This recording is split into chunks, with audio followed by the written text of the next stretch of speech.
चलिए एक एक्सपेरिमेंट की कल्पना करें। आप एक छोटे से गांव में रहते हैं और खाने के लिए मछली के एक तालाब पर निर्भर हैं। 3 और गांव वाले उसी तालाब पर निर्भर हैं। शुरुआत में तालाब में 1 दर्जन मछलियां हैं और मछलियां बच्चे देती हैं। हर 2 मछलियों से हर रात एक बच्चा और आ जाता है। तो आपको ज्यादा दिनों तक खाना मिले, उसके लिए आपको हर रोज कितनी मछलियां पकड़नी चाहिए? जरा ध्यान से सोचिए। मानकर चलें कि बच्चे तुरंत बड़े हो जाते हैं और शुरुआत में तालाब में सभी 12 मछलियां हैं और मान लीजिए कि नर या मादा पकड़ने से कोई फर्क नहीं पड़ेगा, तो जवाब है 1। और ये सिर्फ आपकी बात नहीं है। ज्यादा से ज्यादा दिनों तक खाना पाने के लिए हर मछुआरे को हर दिन सिर्फ 1 मछली लेनी चाहिए। चलिए इसका गणित समझते हैं। अगर हर गांव वाला 1 मछली लेता है तो रात भर के लिए 8 मछलियां बच जाएंगी। हर जोड़ी 1 बच्चा पैदा करेगी और अगले दिन तालाब में फिर से 12 मछलियां हो जाएंगी। अगर कोई भी 1 से ज्यादा लेता है तो बच्चा देने वाले जोड़े कम हो जाएंगे और उनकी आबादी दोबारा नहीं बढ़ पाएगी।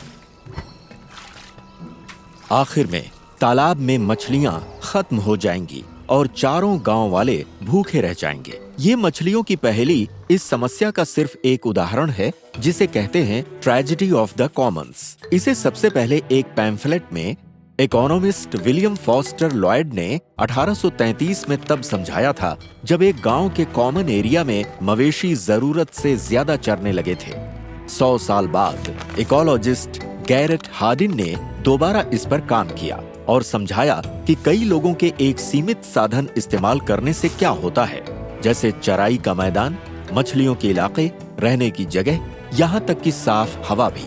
हार्डिन का तर्क था कि ऐसे में निजी स्वार्थ सबकी भलाई के खिलाफ काम करता है और आखिर में सबको भुगतना पड़ता है और नतीजा होता है ज्यादा चराई, मछलियों का घटना, आबादी बढ़ना, प्रदूषण और अन्य सामाजिक और वातावरण संबंधी समस्याएं।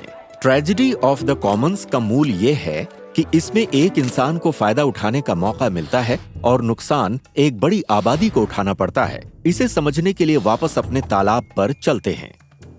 हर मछुआरा अपने लिए ज्यादा से ज्यादा मछलियां लेने की इच्छा रखता है, लेकिन मछलियों की पैदाइश में कमी का असर सारे गांव पर पड़ता है।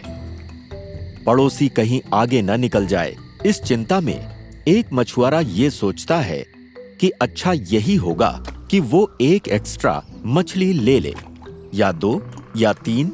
बदकिस्मती से यही काम दूसरा मछुआरा भी करता है और ट्रेजेडी यही है।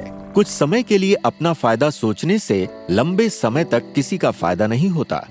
ये तो एक सरल उदाहरण था, लेकिन ट्रेजेडी ऑफ द कॉमन्स जिंदगी के और भी जटिल हालात में काम करती है।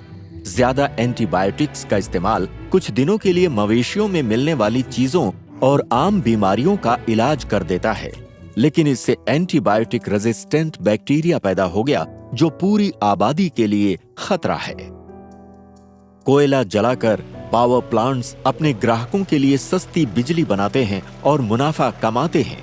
ये कुछ समय के लिए तो फायदेमंद है, लेकिन खदानों और कोयला जलाने से होने वाला प्रदूषण पूरे वातावरण में फैलता है और हजारों सालों तक रहता है। और भी कुछ उदाहरण हैं। कचरा फैलाना, पानी की कमी, जंगल काटना, ट्रैफिक जाम, यहाँ तक कि पानी की बोतलें खरीदना। लेकिन इंसान ने साबित किया है कि वो कुछ बहुत बड़ा कर सकता है।